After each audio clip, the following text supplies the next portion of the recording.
జయ జయ హే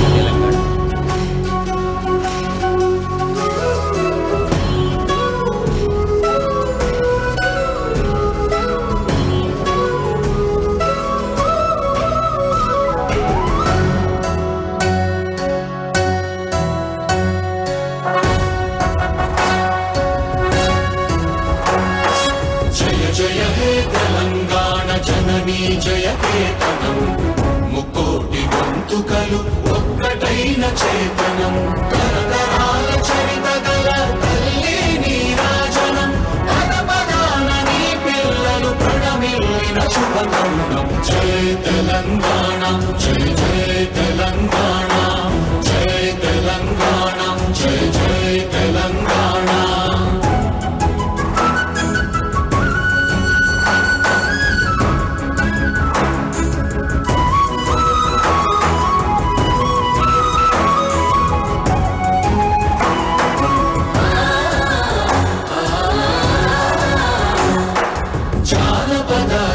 జీవన చావళీలు చాలువార కవి గాయక వైతాళిక కళల మంజీరాలు జాతిని జాగృత పరచే గీతాల జనజాతర అనునిత్యము నీ గానం అమ్మ నీవే మా ప్రాణం. జయ తెలంగాణ జయ జయ తెలంగాణ జయ తెలంగాణ జయ జయ తెలంగాణ.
జయధ్వానాల మధ్య సాగుతున్న స్వాతంత్ర దినోత్సవ సంబరాల ప్రధానాంశం గౌరవనీయులైన ముఖ్యమంత్రి వర్యులు యనుమల రేవంత్ రెడ్డి గారి స్వాతంత్ర దినోత్సవ సందేశం. Kindly be seated.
గౌరవ వందన బృందానికి ధన్యవాదాలు, శుభాకాంక్షలతో అదిగో పాఠశాల విద్యాశాఖ మైనారిటీ గురుకుల విద్యాలయాలు ప్రభుత్వ బాలికోన్నత పాఠశాల గోల్కొండ విద్యార్థిని బృందం వేంచేస్తున్నారు ముద్దు ముద్దుగా. నేటి బాలలక్ష్ములే రేపటి మహాలక్ష్ములు. సౌర విద్యుత్ పరిశ్రమ మార్కెట్ పరిణామం 2027 నాటికి దాదాపు 34% పెరుగుతుందని ఒక అంచనా. మారుతున్న ప్రజల అవసరాలు, పర్యావరణ పరిస్థితుల ఆధారంగా నూతన ఎనర్జీ పాలసీని రూపొందించుకుంటున్నాం. ఉష్ణోగ్రతలు అధికంగా ఉండే మన రాష్ట్రంలో సోలార్ విద్యుత్తుకి అద్భుతమైన అవకాశాలున్నాయి. గృహాలు, వాణిజ్య స్థలాలు, కార్యాలయాల్లో సౌర విద్యుత్తును ప్రోత్సహించి రైతులు, ఇతర రంగాల ప్రజలు సోలార్ విద్యుత్ ద్వారా సొంతంగా విద్యుత్తు ఉత్పత్తి చేసుకోవడంతో పాటు మిగిలిన విద్యుత్తుని సంస్థలకు విక్రయించి ఆదాయం పొందే మార్గాన్ని కల్పిస్తాం. ప్రధానమంత్రి సూర్యఘర్ యోజన పథకాన్ని రాష్ట్రంలో విస్తృతంగా అమలు చేస్తాం.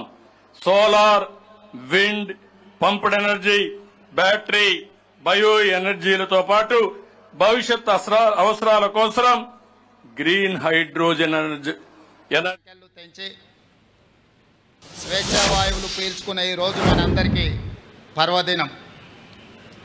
మన దేశ అస్తిత్వాన్ని, ఆత్మగౌరవాన్ని మువ్వన్నెల జెండాగా సగర్వంగా ఎగరేసిన ఈరోజు దేశ చరిత్రలో సువర్ణ అక్షరాలతో లిఖించదగ్గ రోజు. ఈరోజు మనం అనుభవిస్తున్న స్వేచ్ఛ, స్వాతంత్రం ఎందరో మహనీయుల త్యాగ ఫలం, సుదీర్ఘ పోరాట ఫలితం, అనేక ప్రాణ త్యాగాలు, అనేక జీవిత త్యాగాల ఫలితం ఈ స్వాతంత్రం. ఎందరో మహామౌల త్యాగాల వెలకట్టలేని బహుమతి ఈ స్వాతంత్రం. అటువంటి మహనీయులందరికీ శిరస్సు వంచి వినమ్రంగా నమస్కరిస్తున్నాను. వారి త్యాగాలను స్మరిస్తూ తెలంగాణ రాష్ట్ర ప్రజల తరఫున వారందరికీ కృతజ్ఞతలు తెలియజేస్తున్నాను. పోరాటం అంటే ఘర్షణ, యుద్ధం, హింస. కానీ ప్రపంచ చరిత్రలోనే ఆయుధం లేని యుద్ధాన్ని మన స్వతంత్ర పోరాటం, అహింసనే ఆయుధంగా మలిచి చేసిన మహాసంగ్రామం మన స్వతంత్ర సంగ్రామం. అహింస అనే ఆయుధంతో ఇంత గొప్ప విజయాన్ని సాధించవచ్చు అని రుజువు చేసి ప్రపంచానికి సరికొత్త యుద్ధ తంత్రాన్ని చూపించిన దేశం మనది. ఆ ఘనత, ఆ కీర్తి జాతిపిత మహాత్మా గాంధీకి దక్కుతుంది. ఈ సందర్భంగా ఆ మహనీయుడి దార్శనికతకు శిరస్సు వంచి నమస్కరిస్తున్నాను. ఈ దేశానికి స్వతంత్రం సాధించడంలో గమ్యం చేరినట్టు కాదు. అప్పుడప్పుడే పురుడు పోసుకున్న ప్రజాస్వామ్య దేశం ఒకవైపు సవలాక్ష సమస్యలు, మరోవైపు దేశ విభజన గాయాలు, ఇంకోవైపు దేశ గుండెలపై సంస్థానాల కుప్పట్లు. ఈ పరిస్థితిలో ప్రజాస్వామ్య దేశంగా భారత్ నిలకుదొక్కుకోవడానికి బలమైన పునాదులు వేసి ఆధునిక భారతావనిగా అవతరించడానికి అవసరమైన ప్రణాళికలు రచించి కార్యాచరణ ప్రకటించి సగర్వంగా, సమున్నతంగా ఈ దేశాన్ని నిలబెట్టాల్సిన బృహత్తర బాధ్యత నాటి కాంగ్రెస్ పార్టీ నాయకత్వ భుజాలపై ఉండింది. అజాగ్రత్తగా ఉన్న, అలసత్వం వహించిన, రాజనీతి లోపించిన, దూరదృష్టి కొరవడిన నేడు మనం ఉన్న ఈ భారతదేశం ఒక కలగానే మిగిలిపోయేది. శతాబ్దాల దోపిడీ, అణిచివేతల తర్వాత స్వతంత్రానంతరం 1947లో అధికారం చేపట్టే నాటికి అంతా శూన్యం. చేతులు కాళ్ళు కూడదీసుకొని ఒక్కొక్క వ్యవస్థను ఏర్పాటు చేసుకొని పారదర్శక ప్రజాస్వామ్య పాలన అందించాల్సిన బాధ్యత నాటి నాయకత్వంపై పడింది. తొలి ప్రధాని పండిట్ జవహర్లాల్ నెహ్రూ వంటి గొప్ప మానవత్వవాది దార్శనికుడి కారణంగా భారతదేశం ఈనాడు ఒక వైభవోపేత వైజ్ఞానిక దేశంగా, పారిశ్రామిక శక్తిగా ఎదగగలిగింది అని చెప్పక తప్పదు. పంచవర్ష ప్రణాళికలు రచించి ఈ దేశానికి వ్యవసాయ, పారిశ్రామిక అభివృద్ధి అన్నవి రెండు కళ్ళు అని నమ్మి ఆ దిశగా తొలి అడుగులు వేయించిన దార్శనికుడు పండిట్ నెహ్రూ గారు. ఆయన ప్రారంభించిన సాగునీటి ప్రాజెక్టులను మనం ఈరోజు ఆధునిక దేవాలయాలుగా పిలుచుకుంటున్నాం. ఈ దేశంలో కోట్లాది ఎకరాలు పంటలతో పచ్చ తోరణాన్ని కట్టుకుంటున్నాయి అంటే దానికి కారణం నెహ్రూ ప్రారంభించిన సాగునీటి ప్రాజెక్టులే. మన రాష్ట్రంలో నాగార్జున సాగర్, శ్రీశైలం, బాక్రానంగల్, శ్రీరామ్ సాగర్ లాంటి ప్రాజెక్టులు నెహ్రూ ప్రారంభిస్తే ఆ తర్వాత వాటిని పూర్తి చేసి కోట్లాది మంది రైతుల పొలాలకు సాగు జలాల పారించిన గొప్ప చరిత్ర స్వర్గీయ శ్రీమతి ఇందిరాగాంధీకి దక్కుతుంది. అంతేకాదు పారిశ్రామికంగా బిహెచ్ఈఎల్, ఈసీఐఎల్, ఐడిపిఎల్, మిదాని వంటి ఎన్నో ప్రభుత్వ రంగ సంస్థలు ఆ స్వర్ణయుగంలో నెలకొల్పబడినయే. హరిత విప్లవం, శ్వేత విప్లవం, నీల విప్లవం వంటి కార్యక్రమాలను చేపట్టి అన్ని రంగాల సమగ్రాభివృద్ధికి కృషి చేసిన ఘనత నాటి ప్రభుత్వాలది. బడా పారిశ్రామికవేత్తలకు మాత్రమే తెలిసిన బ్యాంకింగ్ వ్యవస్థను జాతీయకరణతో గ్రామీణ ప్రజల చెంతకు చేర్చిన ఘనత, ప్రతి పౌరుడికి బ్యాంకును అందుబాటులోకి తెచ్చిన గొప్పతనం ఆనాటి దార్శనికుల వల్లనే జరిగింది. 1947 వరకు ఆహార ధాన్యాలను దిగుమతి చేసుకుంటున్న దేశం భారతదేశం. ఈనాడు ప్రపంచంలో ఆహార ధాన్యాలను అత్యధికంగా ఉత్పత్తి చేస్తున్న దేశాలలో ఒకటిగా ఎదగడానికి కారణం స్వర్గీయ లాల్ బహదూర్ శాస్త్రి, ఇందిరాగాంధీ ప్రవేశపెట్టిన హరిత విప్లవమే. ఇందిరాగాంధీ ప్రవేశపెట్టిన 20 సూత్రాల ఆర్థిక కార్యక్రమం ప్రజల సామాజిక ఆర్థిక పునరుజ్జీవనానికి గీటురాయిగా మారింది. స్వర్గీయ రాజీవ్ గాంధీ ప్రధానిగా దేశం టెలికమ్యూనికేషన్స్ రంగంలో విప్లవాత్మక మార్పులకు నాంది పలికారు.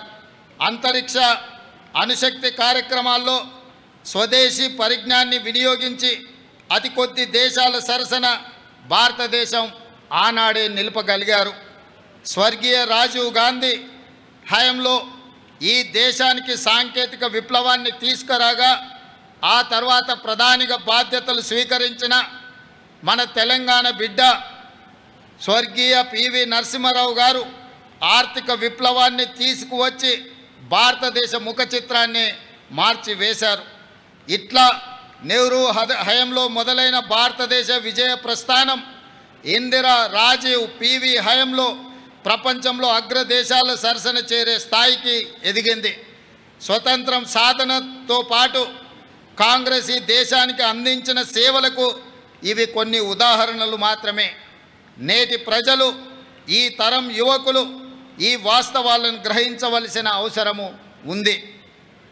ఈ దేశ ప్రజలకు ఇచ్చిన ప్రతి మాటను నిలబెట్టుకున్న చరిత్ర కాంగ్రెస్ ప్రభుత్వాలది. భక్తి శ్రద్ధలతో ఈ దేశాన్ని పాలించిన చరిత్ర మనది. తెలంగాణ ఆకాంక్షల విషయంలో సైతం ఆ విషయం సమకాలీన సాక్ష్యంగా ఉంది. 2004లో కరీంనగర్ వేదికగా తెలంగాణ ప్రజలకు శ్రీమతి సోనియా గాంధీ గారు మాట ఇచ్చారు. తెలంగాణ ప్రజల మనసు నాకు తెలుసు, వారి ఆకాంక్షలు నెరవేర్చే బాధ్యత తీసుకుంటానని వారు చెప్పారు. జూన్ 2, 2014 తెలంగాణ రాష్ట్ర ఆవిర్భావంతో ఆమె మాట ఇస్తే అది శిలాశాసనం అన్న విషయం మరోసారి రుజువైంది. మా సిద్ధాంతం గాంధీ సిద్ధాంతం, మా వాదం గాంధేయ వాదం. మహాత్ముడి దృష్టిలో స్వతంత్రం అంటే కేవలం రాజకీయ విమోచన మాత్రమే కాదు, ఆర్థిక, సామాజిక, సాంస్కృతిక పునరుజ్జీవనం. సమాజంలో అట్టడుగున ఉన్న అణగారిన వర్గాలకు స్వతంత్ర ఫలాలు అందినప్పుడే మనం సాధించిన స్వతంత్రానికి, మహనీయుల త్యాగాలకి అర్థం ఉంది. అన్ని వర్గాల సర్వతోముఖాభివృద్ధి జరిగినప్పుడే ఈ దేశ ప్రజాస్వామ్యానికి విలువ, గౌరవం పెరుగుతుంది. 4 కోట్ల ప్రజల ఆకాంక్ష, యువత బలిదానాలు, విద్యార్థుల పోరాటాల ఫలితంగా సాధించుకున్న తెలంగాణ రాష్ట్రంలో దశాబ్ద కాలం తర్వాత నిజమైన ప్రజాపాలన మొదలైంది. నాటి బ్రిటిష్ దాస్య శృంఖలాల నుండి దేశం ఏ విధంగా అయితే విముక్తి చెందిందో అదే స్ఫూర్తితో, అదే పోరాట పటిమతో అంతిమ పోరాటం చేసి డిసెంబర్ 3, 2023న స్వేచ్ఛ స్వాతంత్రాన్ని పొందాం. ఇప్పుడు రాష్ట్రంలో ప్రజల చేత, ప్రజల కొరకు ప్రజలు ఎన్నుకున్న ప్రజాప్రభుత్వం కొలువై ఉంది. తొలిసారి రాష్ట్రంలో ప్రజాస్వామ్యబద్ధ పాలన జరుగుతూ ఉంది. గడిచిన 10 ఏళ్లుగా తెలంగాణ కోల్పోయిన స్వేచ్ఛను పునరుద్ధరించడమే మా ప్రభుత్వం తొలి ప్రాధాన్యతగా భావించాం. భౌతికంగా కంచెలు తొలగించడమే కాదు, మానసిక బానిసత్వ సంఖ్యలు తెంచేశాం. భౌతికంగా పాలకులు తప్పు చేస్తే నిలదీసే స్వేచ్ఛ ఈరోజు తెలంగాణలో ఉంది. పరిపాలనలో లోటుపాట్లు ఉంటే సూచనలు సలహాలు స్వీకరించే సౌలభ్యం కల్పించాం. ప్రతి నిర్ణయంలో ప్రజాహితాన్ని చూస్తున్నాం. లోతైన సమీక్షలతో మంచి చెడులను విశ్లేషించి మెజారిటీ వర్గాల ప్రయోజనాలే ప్రామాణికంగా పాలన చేస్తున్నాం. ఇంతటి వ్యవస్థలో లోటుపాట్లు ఉండవచ్చు. మా నిర్ణయాలలో తప్పు జరిగితే సరిదిద్దుకుంటున్నాం. ఎవరైనా తప్పుడు ఆరోపణలు చేసినప్పటికీ సంవయనం పాటిస్తున్నాం.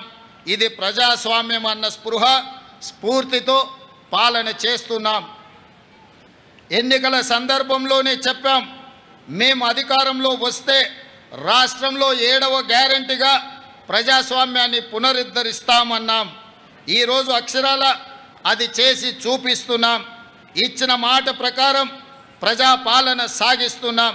ప్రజలందరికీ సామాజిక న్యాయం, సమాన అవకాశాలు కల్పించాలన్నది మా ప్రభుత్వం యొక్క లక్ష్యం. రాష్ట్ర ఆవిర్భావానికి దశాబ్ద కాలం పూర్తయిన సందర్భంగా ఇటీవలనే దశాబ్ది వేడుకలను ఘనంగా జరుపుకున్నాం. ఈ ఉత్సవాల సందర్భంగా అమరుల ఆశయాలు, ప్రజల ఆకాంక్షలు నెరవేర్చే దిశగా సాంస్కృతిక పునరుజ్జీవనం, ఆర్థిక పునరుజ్జీవనానికి సంబంధించి ప్రభుత్వం కీలక నిర్ణయాలు తీసుకుంది. తెలంగాణ సాధించుకొని దశాబ్ద కాలమైన రాష్ట్ర గీతం లేని పరిస్థితి మొన్నటి వరకు ఉన్నది. ప్రముఖ ప్రజాకవి అందరిశ్రీ రాసిన జయ జయ హే తెలంగాణ గీతాన్ని రాష్ట్ర గీతంగా ప్రకటించి ఆ లోటును భర్తీ చేశాం. తద్వారా సాంస్కృతిక పునరుజ్జీవనానికి నాంది పలికాం. తెలంగాణ రాష్ట్ర పేరును సూచించే సంక్షిప్త అక్షరాల విషయంలో టీఎస్ స్థానంలో టీజీని ప్రభుత్వం పునరుద్ధరించింది. ఇది ప్రజల యొక్క ఆకాంక్ష. మా ప్రభుత్వం అధికారం చేపట్టే నాటికి రాష్ట్ర ఆర్థిక వ్యవస్థ విధ్వంసమై ఉంది. గత 10 సంవత్సరాలలో తెలంగాణ రాష్ట్ర ప్రభుత్వ అప్పు దాదాపు 10 రెట్లు పెరిగింది. రాష్ట్ర ఆవిర్భావ సమయంలో 75,577 కోట్ల రూపాయల అప్పుగా ఉన్నా గత ఏడాది డిసెంబర్ నాటికి దాదాపు 7 లక్షల కోట్ల రూపాయలకు చేరింది. దీనిపై శ్వేతపత్రం కూడా విడుదల చేశాం. దయానీయ స్థితిలో ఉన్న రాష్ట్ర ఆర్థిక వ్యవస్థకు స్వస్థత చేకూర్చడం కోసం ఆర్థిక పునరుజ్జీవనం అవసరమని భావించాం. ఆ దిశగా రాష్ట్ర అప్పులను రీస్ట్రక్చర్ చేయించే ప్రయత్నంలో ఉన్నాం. ఇటీవల అమెరికా పర్యటనలో ప్రపంచ బ్యాంకు అధ్యక్షుడితో సమావేశమయ్యాం. తక్కువ వడ్డీలతో రాష్ట్ర అభివృద్ధికి అవసరమైన నిధులు సమకూర్చుకునే అంశంపై మా మధ్య సానుకూల చర్చలు జరిగాయని చెప్పుకోవడానికి సంతోషిస్తున్నాను. గతంలో మాదిరిగా అధిక వడ్డీలతో అప్పులు తెచ్చి రాష్ట్ర ప్రజల నెత్తిన మోయలేని భారం మోపే పనులను మేము చేయబోము. ఆర్థిక అవరోధాలు ఉన్నా ప్రతి ఇంట సౌభాగ్యాన్ని నింపాలనే మహాసంకల్పంతో రూపొందించిన అభయ హస్తం హామీలన్నీ తూచా తప్పకుండా అమలు చేసే ప్రయత్నం చేస్తున్నాం. ప్రభుత్వంలో మేము కుదురుకోకముందే, ఆర్థిక పరిస్థితిని అంచనా వేసుకోకముందే హామీ ఇచ్చిన 6 గ్యారెంటీలలో 2 గ్యారెంటీల అమలును ప్రారంభించిన ఘనత ఈ ప్రజా ప్రభుత్వానిది. బాధ్యతలు స్వీకరించిన 48 గంటల్లోనే 2 గ్యారెంటీలను అమలు ప్రారంభించి చరిత్ర సృష్టించాం. ఆడబిడ్డలకు తొలి ప్రాధాన్యత ఇస్తూ ఆర్టీసీలో ఉచిత ప్రయాణ సౌకర్యాన్ని కల్పించాం. ఈ పథకం ద్వారా జూలై ఆఖరు నాటికి మహిళలకు 2,351 కోట్ల రూపాయలు ఆదా చేయగలిగామని సగర్వంగా చెప్పగలను. రాష్ట్రంలో వైద్యం అందక ఏ ఒక్క ప్రాణాలు పోకూడదన్నది మా ప్రభుత్వ ఆశయం. ఈ రాష్ట్రంలో నిరుపేదల సైతం కార్పొరేట్ ఆసుపత్రికి వెళ్ళి ఖరీదైన వైద్యాన్ని పొందాలన్న లక్ష్యంతో ప్రజాప్రభుత్వం అధికారంలోకి రాగానే ఆరోగ్యశ్రీకి పూర్వ వైభవాన్ని తెచ్చే ప్రయత్నం మేము చేశాము. గతంలో కాంగ్రెస్ ప్రభుత్వమే ఈ పథకాన్ని ప్రవేశపెట్టింది. దీనిని మరింత పటిష్టంగా అమలు పరిచేందుకు ఆరోగ్యశ్రీ కింద ఉచితంగా అందించే వైద్య చికిత్సల పరిమితిని 5 లక్షల నుండి 10 లక్షల రూపాయలకు పెంచాం. కొత్తగా 163 చికిత్సలను ఈ పథకంలో చేర్చాం.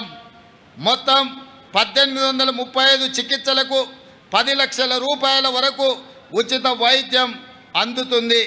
ఆరోగ్యశ్రీ ప్యాకేజీల ధరలను 20% పెంచాం.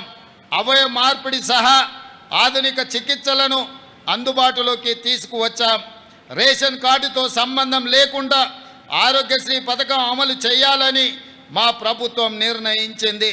ప్రభుత్వ ఆసుపత్రులను ఆధునీకరించి విస్తృత వైద్య సేవలు అందించేందుకు ప్రభుత్వం కృత నిశ్చయంతో ఉంది. రాష్ట్రంలో ప్రతి ఒక్కరికి ప్రత్యేక గుర్తింపు సంఖ్య గల డిజిటల్ హెల్త్ ప్రొఫైల్ కార్డు జారీ చేసే విధానాన్ని త్వరలో ప్రారంభిస్తాం. పౌరుల ఆరోగ్య సంబంధిత సమాచారం ఒకే చోట అందుబాటులో ఉండి సులభంగా రోగ నిర్ధారణ సత్వర చికిత్సకు వీలు కల్పించేందుకు ఈ ఆలోచన చేస్తున్నాం. ఆడబిడ్డల కన్నీళ్లు తుడవాలన్న లక్ష్యంతో ప్రారంభించిందే మహాలక్ష్మి పథకంలోని మరో పథకం. 500 రూపాయలకే వంట గ్యాస్ ఇవ్వాలన్న ఆలోచన. 2014లో కాంగ్రెస్ పార్టీ అధికారం కోల్పోయే నాటికి గ్యాస్ సిలిండర్ ధర 410 రూపాయలు మాత్రమే. 10 ఏళ్లలో దానిని 1200 రూపాయలకు పెంచిన పాలన మీరు చూశారు.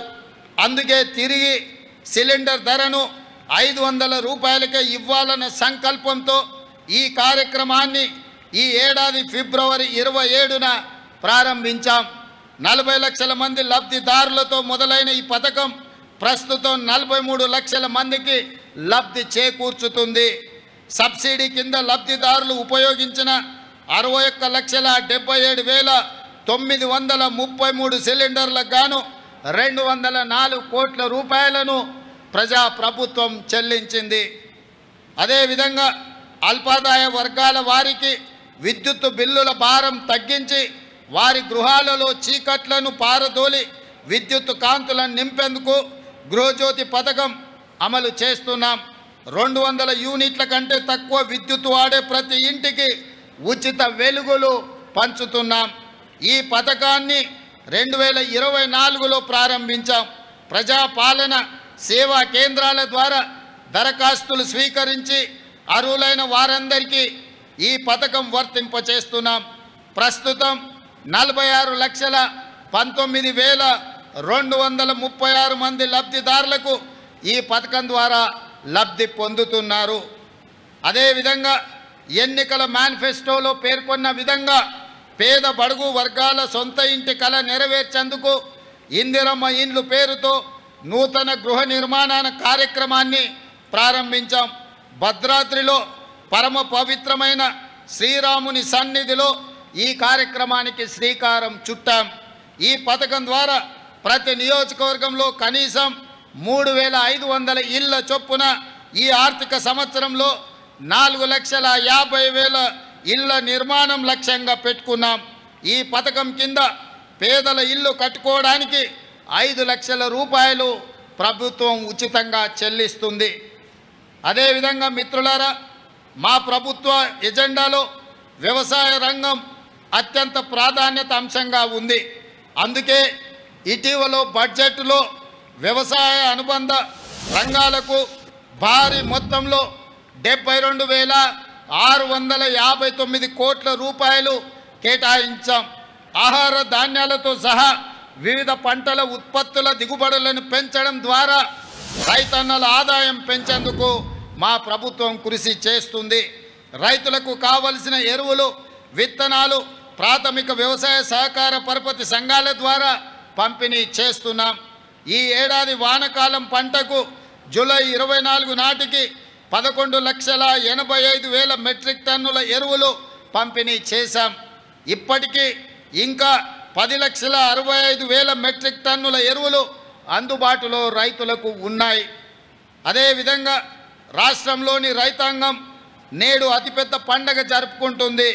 ఇంతకాలం రుణభారంతో బతుకు భారమై తెలంగాణ రైతన్నలు నేడు తల ఎత్తుకొని దర్జాగా తిరిగే రోజులు వచ్చాయి. ఎన్నికల సందర్భంగా వరంగల్లో ప్రకటించిన రైతు డిక్లరేషన్కు అనుగుణంగా దేశంలో ఎక్కడా జరగని విధంగా రైతన్నలకు 2 లక్షల రూపాయల వరకు ఏకకాలంలో రైతు రుణమాఫీ చేసి రైతు కుటుంబాలను ఆదుకోవాలన్న ఆలోచన ఆ కార్యక్రమాన్ని మొదలుపెట్టి దిగ్విజయంగా ముందుకు తీసుకెళ్తున్నది ప్రజా ప్రభుత్వం. ఇది అసాధ్యమని చాలామంది వక్ర భాషలు చెప్పారు. కానీ మా ప్రభుత్వం మాట ఇచ్చిన ప్రకారం రైతన్నలకు 2 లక్షల రూపాయల వరకు ఏకకాలంలో రుణమాఫీ కార్యక్రమాన్ని అమలు చేసి చూపిస్తున్నాం. దీనిపై ప్రతిపక్షాలు రంధ్రాన్వేషణ చేస్తున్నాయి. ఈ సందర్భంగా నేను చెప్పదలుచుకున్నాను, పథకంలో అర్హులైన ప్రతి రైతుకు న్యాయం జరుగుతుంది. సాంకేతిక కారణాలతో ఎక్కడైనా చిన్న ఇబ్బందులు వస్తే వాటిని పరిష్కరించే బాధ్యత ప్రజా ప్రభుత్వం తీసుకుంటుంది, వ్యవసాయ శాఖ తీసుకుంటుంది. కలెక్టర్ కార్యాలయాల్లో ప్రత్యేకంగా కౌంటర్ ఏర్పాటు చేసి ఈ సమస్యల మీద వచ్చే రైతులను వాళ్ళ సమస్యలను తెలుసుకొని పరిష్కరించే బాధ్యత తెలంగాణ రాష్ట్రంలో ఉన్న అన్ని జిల్లా కలెక్టర్లకు ఆదేశాలు ఇవ్వడం జరిగింది. తొలి దశలో 1,00,000 రూపాయల వరకు ఉన్న రుణమాఫీ సొమ్ము 6,035 కోట్ల రూపాయలను జూలై 18న నేరుగా రైతు ఖాతాలలో ప్రభుత్వం జమ చేసింది. దీనివల్ల 11,34,000 మంది రైతన్నలు రుణ విముక్తి పొందారు. రెండో దశలో 6,190 కోట్ల రూపాయలను జూలై 30న నేరుగా రైతు ఖాతాలలో ఈ ప్రభుత్వం జమ చేసింది. దీనివల్ల 6,40,823 మంది రైతన్నలు రుణ విముక్తి పొందారు. కాగా 2 లక్షల రూపాయల వరకు గల రుణాలను ఈరోజు మాఫీ చేసుకోవడం ద్వారా ఒక అద్భుత ఘట్టాన్ని మనం ఆవిష్కరించుకోబోతున్నాం. దేశానికి స్వతంత్రం వచ్చిన రోజే తెలంగాణ రైతుకు ఆర్థిక స్వతంత్రం వచ్చిందని ఘనంగా చెప్పుకునే రోజు ఈ రోజు. ఈ కార్యక్రమంతో మా జన్మ ధన్యమైందని మేము భావిస్తున్నాం. ఎందుకంటే దేశానికి పట్టెడు అన్నం పెట్టే అన్నదాత సుఖ సంతోషాలతో ఉంటే దేశం సుభిక్షంగా ఉంటుందని మేము ప్రగాఢంగా విశ్వసిస్తున్నాం. అందుకే 31,000 కోట్ల రూపాయలు వెచ్చించి రైతులను రుణ విముక్తుల్ని చెయ్యాలని ప్రజా ప్రభుత్వం నిర్ణయం తీసుకోవడం జరిగింది. రైతు బాగుంటేనే రాష్ట్రం బాగుంటుందని విశ్వసించే ప్రభుత్వం మాది. అర్హులైన రైతులందరికీ రైతు భరోసా పథకాన్ని ఎకరానికి 15,000 రూపాయల చొప్పున అందించాలన్నది మా ప్రభుత్వం యొక్క సంకల్పం. గతంలో అమలు జరిగిన రైతు బంధు పథకం కింద ఎకరాకు ప్రతి సంవత్సరానికి 10,000 రూపాయలు మాత్రమే ఇచ్చారు. అది కూడా అనర్హులకు, సాగులో లేని భూమి యజమానులకు, రియల్ ఎస్టేట్ వ్యాపారులకు కూడా లబ్ధి చేశారు. దీనివల్ల ప్రభుత్వ ధనం దుర్వినియోగం కావడమే తప్ప రైతు ప్రయోజనాలు నెరవేరలేదు. మా ప్రభుత్వం రైతు భరోసా పథకాన్ని సక్రమంగా అమలు చేయాలన్న లక్ష్యంతో విధి విధానాలను రూపొందిస్తుంది. దీనికోసం ప్రభుత్వం మంత్రివర్గ ఉపసంఘాన్ని నియమించింది. ఈ ఉపసంఘం రాష్ట్ర వ్యాప్తంగా పర్యటించి రైతులు, రైతు కూలీ సంఘాలు, అదేవిధంగా మేధావుల నుంచి అభిప్రాయాలను సేకరించింది. వాటిని పరిగణలోకి తీసుకొని విధి విధానాలు రూపొందించి త్వరలో రైతు భరోసా పథకాన్ని ప్రారంభించుకోబోతున్నామని తెలియజేయడానికి నేను చాలా సంతోషిస్తున్నాను. మన రాష్ట్రంలో వరి సాగు చాలా విస్తీర్ణంగా జరుగుతుంది. కానీ పండిన పంటకు సరైన గిట్టుబాటు ధర రాక రైతన్నలు తీవ్రంగా నష్టపోతున్నారు. రాష్ట్రంలో సన్న రకం వరి ధాన్యం సాగును ప్రోత్సహించేందుకు క్వింటాలుకు 500 రూపాయల బోనస్ చెల్లించాలని నిర్ణయించాం. దీనికి 33 రకాల వరి ధాన్యాలను గుర్తించాం. రైతులకు గిట్టుబాటు ధరను కల్పిస్తూ కొనుగోలు కేంద్రాల ద్వారా ధాన్యం కొనుగోలు చేస్తున్నాం. రైతు సౌకర్యార్థం మొన్నటి రబీ సీజన్లో ధాన్యం సేకరణ కేంద్రాలను సంఖ్య 7,178కి పెంచాం. రైతుల నుంచి కొనుగోలు చేసిన ధాన్యానికి 48 గంటల్లోనే చెల్లింపులు చేస్తూ వస్తున్నాం. వ్యవసాయానికి 24 గంటల ఉచిత విద్యుత్తును అందిస్తున్నాం. నకిలీ విత్తనాల అక్రమార్కులపై మా ప్రభుత్వం ఉక్కు పాదంతో అణిచివేస్తుంది. అదేవిధంగా రైతులకు పంటల బీమా పథకం వర్తింపజేయడానికి ఈ సంవత్సరం నుంచి ఫసల్ బీమా యోజన పథకంలో చేరాలని నిర్ణయించాం. ఈ పథకం కింద రైతుల తరఫున బీమా ప్రీమియాన్ని ప్రభుత్వమే చెల్లిస్తుంది. రైతులకు పైసా ఖర్చు లేకుండా పంటలకు పూర్తి భద్రత కలుగుతుంది. ఈ పథకం ద్వారా రైతులకు ఆధునిక సాంకేతిక విధానాలు, పంటల దిగుబడికి సంబంధించిన శాస్త్రీయ పద్ధతులు తెలియజేయడానికి రైతు నేస్తం కార్యక్రమాన్ని మా ప్రభుత్వం ప్రారంభించింది. ఉద్యాన పంటల సాగు, ఆయిల్ ఫామ్ సాగుకి ప్రభుత్వం ప్రోత్సాహకాలు అందిస్తుంది. అదేవిధంగా భూమి లేని రైతు కూలీలు దుర్భర జీవితాలు గడుపుతున్నారు. రోజు కూలీ చేసుకుంటూ కూలీ దొరకని నాడు కుటుంబాలను పోషించలేక ఇబ్బందులు పడుతున్నారు. వారిని ఆదుకోవడం కోసం భూమి లేని ప్రతి నిరుపేద రైతు కూలీకి సంవత్సరానికి 12,000 రూపాయల ఆర్థిక సాయాన్ని ఈ ఏడాది నుంచే మా ప్రభుత్వం అందించనుంది. ఇది చాలా సంతోషకరమైన సందర్భం. అదేవిధంగా మిత్రులారా, రైతుల పాలిట శాపంగా మారిన ధరణి సమస్యలపై మా ప్రభుత్వం ప్రత్యేక దృష్టి సారించింది. ధరణి అమలులో అవకతవకలు, లోపభూయిష్ట విధానాల కారణంగా రైతులకు ఎంతో కష్టం కలుగుతుంది. ధరణిలో అనేక అవకతవకలు జరిగినట్టుగా గుర్తించాం. ధరణి సమస్యల పరిష్కారానికి 2024 మార్చి 1 నుండి 15 వరకు స్పెషల్ డ్రైవ్ నిర్వహించాం. ధరణిలో సమస్యల పరిష్కారం చేయలేని ఉంటే సదరి దరఖాస్తులను తిరస్కరిస్తే దానికి గల కారణాలను తప్పకుండా నమోదు చేసేలా ప్రభుత్వం చర్యలు చేపడుతుంది. పెండింగ్లో ఉన్న ధరణి దరఖాస్తులను తక్షణం పరిష్కరించాలని కలెక్టర్లకు ఆదేశాలు ఇచ్చాం. భూ సమస్యల పరిష్కారానికి సరికొత్త సమగ్ర చట్టాన్ని తీసుకురావాలని ప్రజాప్రభుత్వం భావిస్తున్నది. నేరం రూపం మార్చుకుంది. సైబర్ నేరాలు, డ్రగ్స్ మహమ్మారి సమాజాన్ని పట్టి పీడిస్తున్నాయి. ఈ నేరాల వల్ల వ్యక్తులు కాదు, మొత్తం జాతే నిర్వీర్యమయ్యే ప్రమాదం పొంచి ఉంది. ఇది ఆందోళనకరమైన అంశం. మన పిల్లల భవిష్యత్తుకు సంబంధించిన విషయం. అందుకే రాష్ట్రంలో డ్రగ్స్ మాట కనపడకూడదని కఠినమైన నిర్ణయాలను మా ప్రభుత్వం తీసుకుంటున్నది. డ్రగ్స్ నివారణకు జీరో టాలరెన్స్ పద్ధతిని మా ప్రభుత్వం అనుసరిస్తున్నది. తెలంగాణ మాదక ద్రవ్య నిరోధక సంస్థ TGNAP బలోపేతం చేశాం.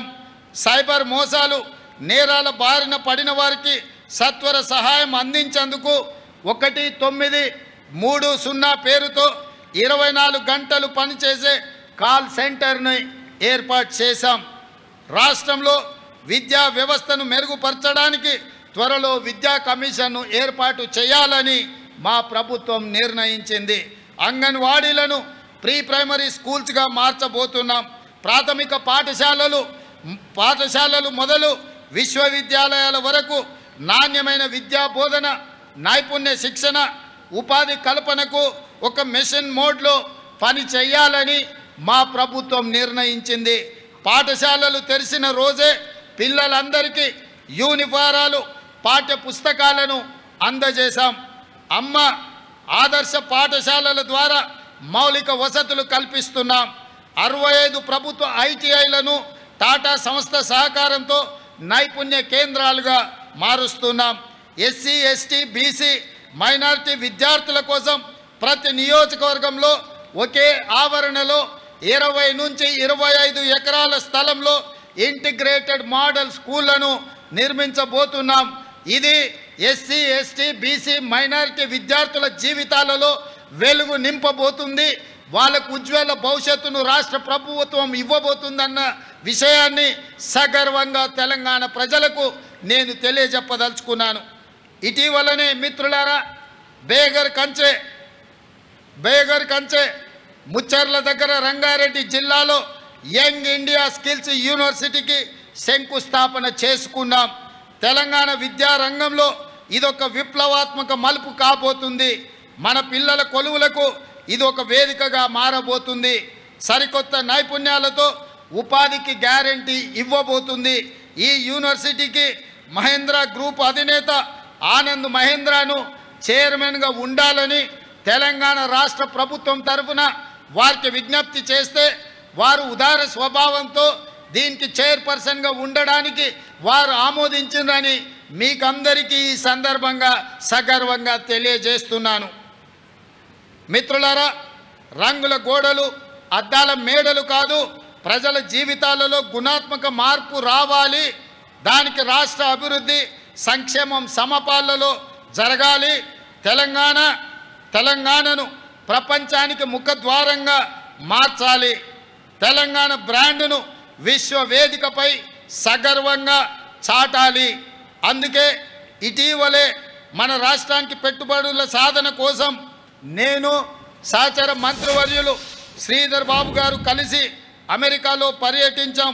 అంతర్జాతీయ దిగ్గజ సంస్థల అధినేతలు ప్రతినిధులతో భేటీ అయ్యాం. తెలంగాణ పెట్టుబడులను అవకాశాలను వివరించాం. ఫ్యూచర్ స్టేట్గా తెలంగాణను వారికి పరిచయం చేశాం. బేగర్ కంచె వద్ద శంకుస్థాపన చేసుకున్న 4th city, Musi river front, regional ring road నిర్మాణం, అంతర్జాతీయ మౌలిక సదుపాయాలు, మెట్రో విస్తరణ తదితర ఆలోచనలు వారితో పంచుకున్నాం. జనవరిలో దావోస్ పర్యటన సందర్భంగా 40,000 కోట్ల రూపాయల పెట్టుబడులకు సంబంధించి ఒప్పందాలను మా ప్రభుత్వం కుదుర్చుకున్నది. ఇది పెట్టుబడుల ఆకర్షణలో ఒక రికార్డ్. ఈ ఒప్పందాలు కార్యరూపం దాల్చడానికి అవసరమైన కార్యాచరణను ప్రభుత్వం ప్రారంభించింది. మన యువత ఉపాధి ఉద్యోగ కల్పనకు ఇవి దోహదం చేస్తాయని మేము సంపూర్ణంగా విశ్వసిస్తున్నాం. ప్రాంతాలు, గ్రామ పంచాయతీలను తెలంగాణ కోర్ అర్బన్ రీజియన్గా గుర్తించాం. దీని పరిధిలోని ప్రభుత్వ ఆస్తులు, చెరువులు, పార్కుల కబ్జాలకు గురికాకుండా Hyderabad disaster response and estate protection agency HYDRAA పనిచేస్తుంది. సర్కారు ఆస్తుల పరిరక్షణతో పాటు విపత్తులు సంభవించినప్పుడు అత్యవసర సేవలను కూడా అందించే బాధ్యత ఈ హైడ్రా చేపడుతుంది.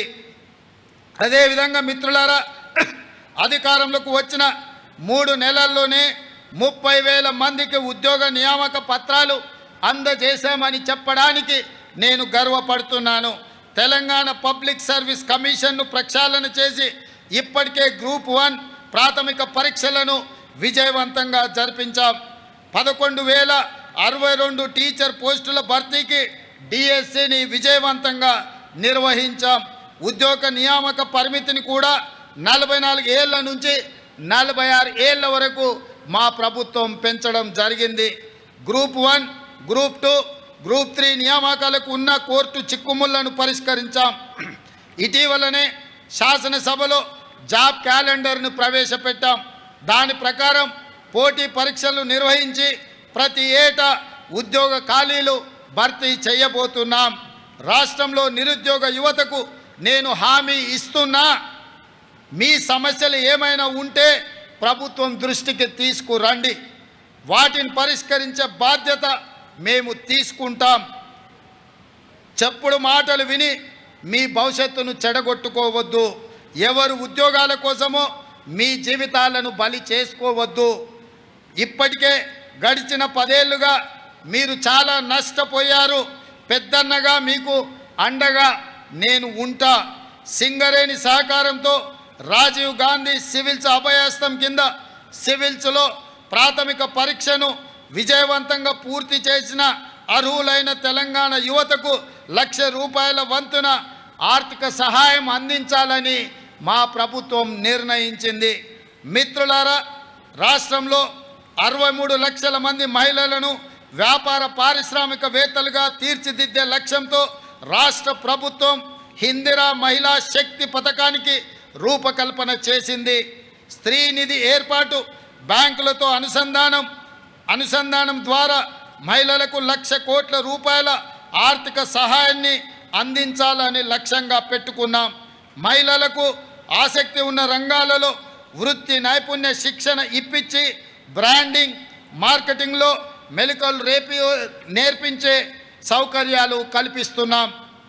ఇందిరా మహిళా శక్తి పథకంలో భాగంగా రుణ బీమా పథకాన్ని కూడా గత మార్చి నుంచి అమలు చేస్తున్నాం. ఈ పథకం కింద సభ్యురాలు ఎవరైనా మరణించినప్పుడు ఆమె పేరున ఉన్న రుణాన్ని గరిష్టంగా ₹2,00,000 వరకు మాఫీ చేయడం జరుగుతుంది. స్వయం సహాయక బృందాల మహిళలకు సభ్యులకు స్కూల్ యూనిఫామ్లు కుట్టే పనిని అప్పగించడంతో పాటు వారి ఉత్పత్తుల విక్రయానికి మాదాపూర్లోని శిల్పారామం వద్ద డ్వాక్రా మహిళా బజార్ ఏర్పాటు చేస్తున్నాం. ఇందిరా జీవిత బీమా పథకం ద్వారా స్వయం సహాయక సంఘాలలో దాదాపుగా 63,86,000 మంది మహిళా సభ్యులకు జీవిత బీమా సౌకర్యాన్ని కల్పిస్తున్నాం. స్వయం సహాయక సంఘాలలో సభ్యులకు 10 లక్షల ప్రమాద బీమా, జీవిత బీమా చేయడం జరుగుతుంది.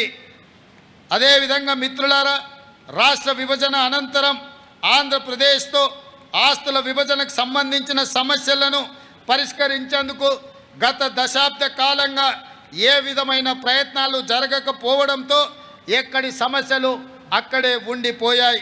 కృష్ణా గోదావరి జలాల్లో మన వాటా లెక్కలు ఇంకా తేలవలసి ఉంది. మా ప్రభుత్వానికి రాష్ట్ర ప్రయోజనాలు ముఖ్యం. ఇందుకోసం ఇరుగు పొరుగు రాష్ట్రాలతో కేంద్రంతో స్నేహపూర్వకంగా సఖ్యతతో వ్యవహరిస్తాం. రాష్ట్ర విభజనానంతరం అపరిష్కృతంగా మిగిలిపోయిన సమస్యలను సత్వరంగా పరిష్కరించుకోవడానికి ఇటీవల ఆంధ్రప్రదేశ్ ముఖ్యమంత్రితో జరిపిన చర్చలు త్వరలో మంచి ఫలితాలను ఇస్తాయని మా ప్రభుత్వం భావిస్తుంది. ఇది ప్రజా ప్రభుత్వం, ప్రతి ఒక్కరి ప్రభుత్వం.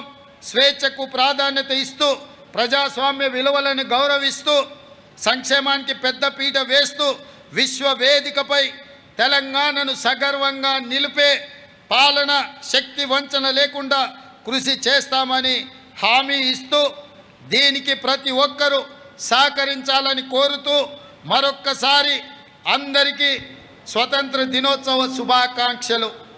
మిత్రులారా, చివరగా రాష్ట్రానికి పెట్టుబడుల సాధన కోసం జరిపిన అమెరికా, దక్షిణ కొరియా పర్యటన విజయవంతమైంది. 19 అగ్రశ్రేణి కంపెనీలతో చర్చలు జరిపాం. 31,532 కోట్ల రూపాయల పెట్టుబడుల ఒప్పందాలు జరిగాయి. తద్వారా 30,750 మందికి నేరుగా ఉద్యోగ అవకాశాలు లభించే అవకాశం ఉంది. తెలంగాణను ఫ్యూచర్ సిటీగా ప్రపంచానికి పర్యటన ద్వారా పరిచయం చేశాము. ఇదొక గొప్ప ముందడుగు. భవిష్యత్తులో తెలంగాణ మరిన్ని ఉన్నత శిఖరాలను చేరుతుందని రైతులు, యువత, మహిళలు, వృద్ధులు, ఉద్యోగులు, వ్యాపారులు సకల జనులతో సుఖశాంతులతో శోభిల్లే తెలంగాణగా మార్చేందుకు ప్రభుత్వం పాలన అందిస్తుందని హామీ ఇస్తూ మీ అందరికీ స్వతంత్ర దినోత్సవ శుభాకాంక్షలు, ధన్యవాదాలు తెలియజేస్తున్నాను. జై Telangana. His vision brings victory. His journey beckons prosperity. Steering Telangana from impossible to possible, taking Telangana to the epitome of excellence. Agriculture to health, education to drug-free Telangana, women empowerment, laying roads for social justice, equity and equality, the mission continues. Thank you, Honorable Chief Minister, sir, for the illustrious address. ఉత్తమ సేవలందించిన police అధికారులకు medals బహుకరణ నిర్వహిస్తారు శ్రీమతి Apoorva Rao APS. వారు ఆర్టీసీలో జేడీగా సేవలందిస్తున్నారు. శ్రీమతి అపూర్వ madam.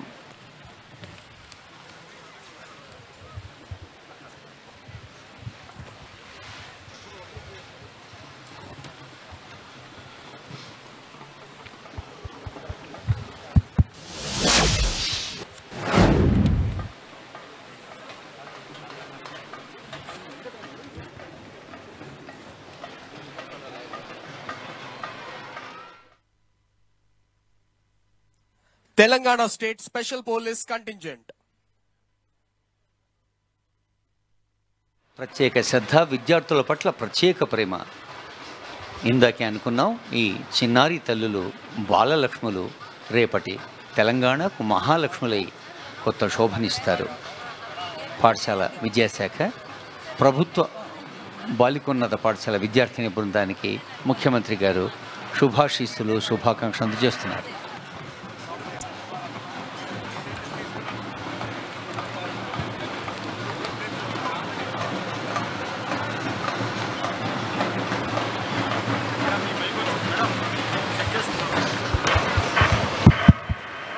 కళాకారులకు ధన్యవాదాలు. ఇప్పుడు police అధికారులకు గౌరవనీయులైన ముఖ్యమంత్రి గారు medals బహూకరిస్తారు. Awardees of President's Police Medal for Meritorious Services, Dr. Anil Kumar, IPS, Additional Director General, SPF, Hyderabad.